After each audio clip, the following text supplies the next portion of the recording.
اعوذ باللہ من الشیطان الرجیم بسم اللہ الرحمن الرحیم۔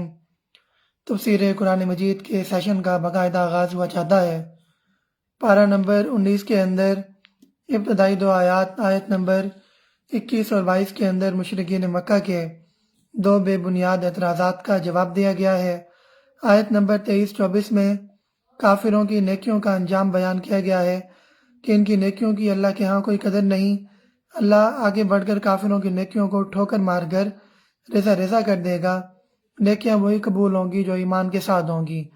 آیت نمبر 25-26 کے اندر بتایا گیا کہ قیامت کے دن کافروں پر بھاری ہوگا۔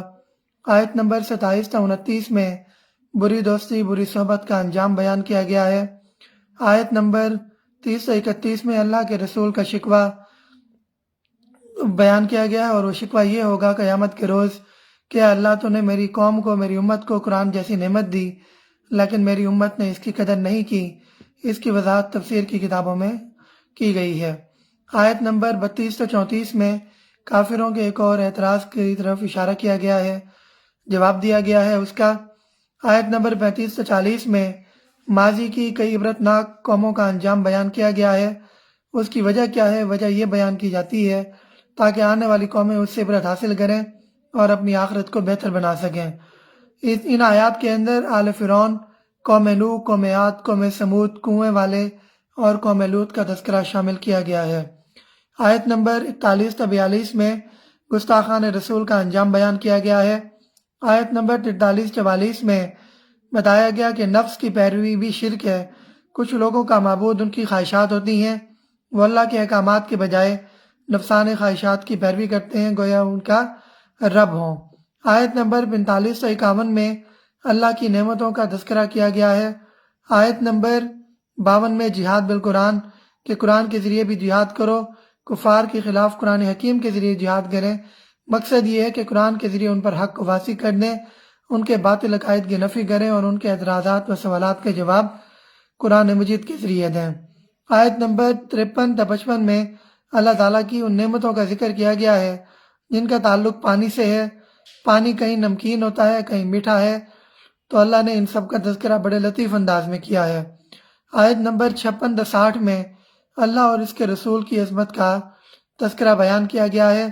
آیت نمبر 61-62 میں اللہ کی نشانیوں پر غور کو تذکر و تشکر کا ذریعہ بیان کیا گیا ہے۔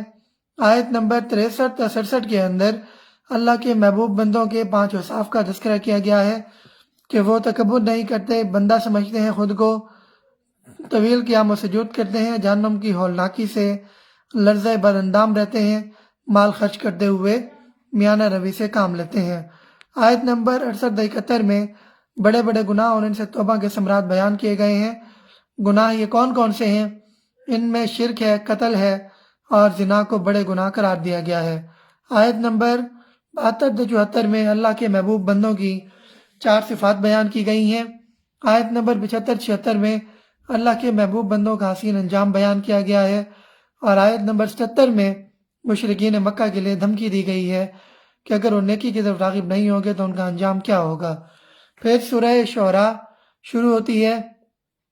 یہ سورت مشرکین مکہ پر اتمام حجت ہے۔ یہ آیات کے اعتبار سے سب سے طویل سورت ہے، اور اس کے جو مضامین بیان ہوئے ہیں یہ مشرکین مکہ کے لیے اتمام حجت کا ذریعہ رکھتے ہیں، درجہ رکھتے ہیں۔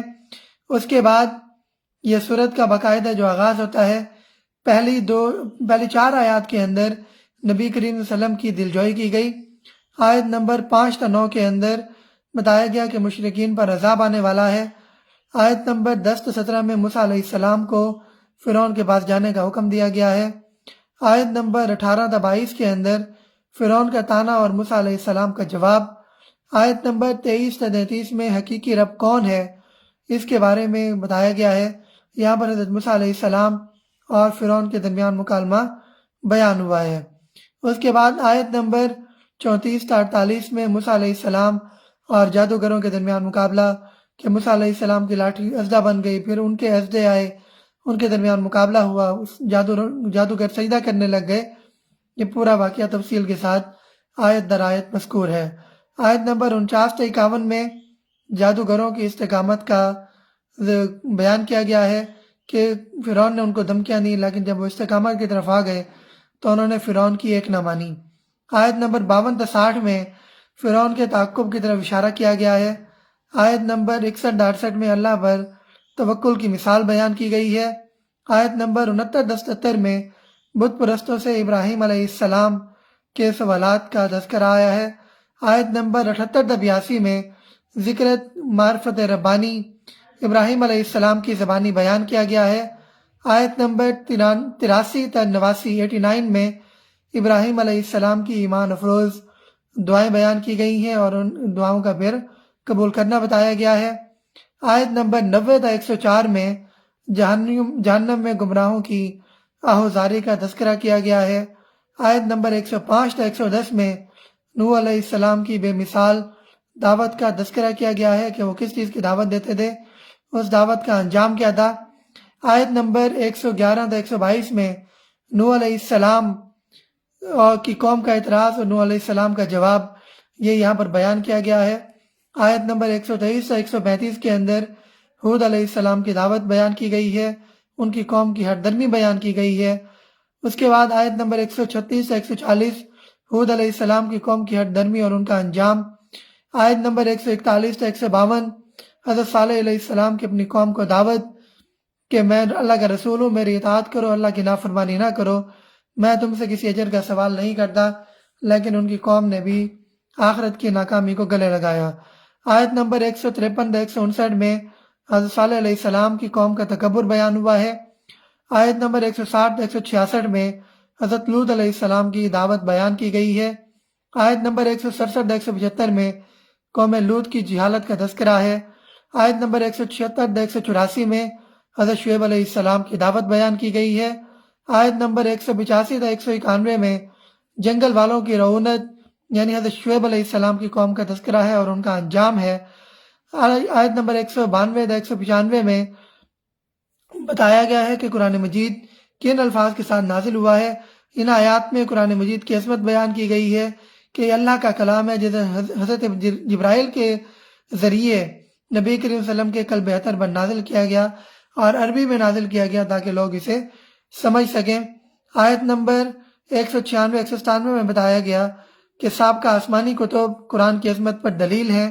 آیت نمبر 198-209 میں قرآن پر ایمان نہ لانے والوں کا انجام بیان کیا گیا ہے۔ آیت نمبر 210-212 کے اندر بتایا گیا کہ قرآن کسی کاہن کا کلام نہیں، قرآن اللہ کا کلام ہے۔ آیت نمبر 213-220 میں نبی کریم صلی اللہ علیہ وسلم کے لیے خصوصی ہدایات بیان کی گئی ہیں۔ آیت نمبر 221-223 میں کاہنوں کا کردار بیان کیا گیا۔ آیت نمبر 226، 225، 224 کے اندر شاعروں کی اکثریت کے اتنے جو منفی کردار ہوتے ہیں، شاعروں کی اکثریت منفی لکھتی ہے، منفی کردار ہوتے ہیں، وہ بیان کیے گئے ہیں۔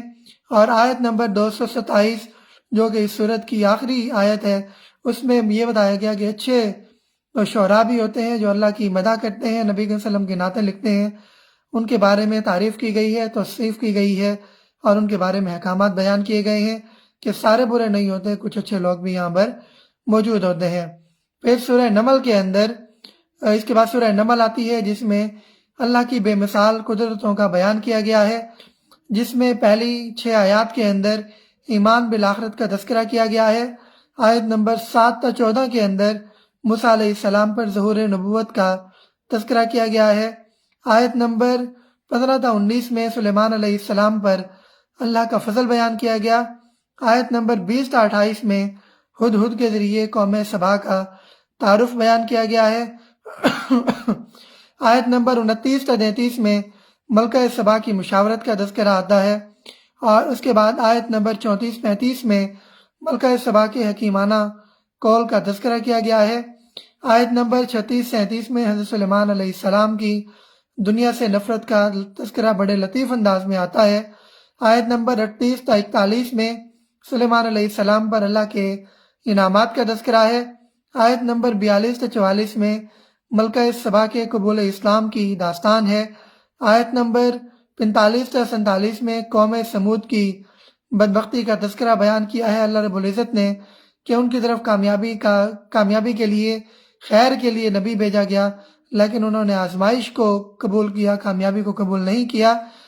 آیت نمبر 48 تا 53 میں قوم سمود کی سازش اور اس کا انجام کہ حضرت صالح کے خلاف جو سازش کی گئی کہ ان کے خاندان کو ختم کر دیں گے، پھر لیکن ان لوگوں کی سازش ناکامی سے دوچار ہوئی۔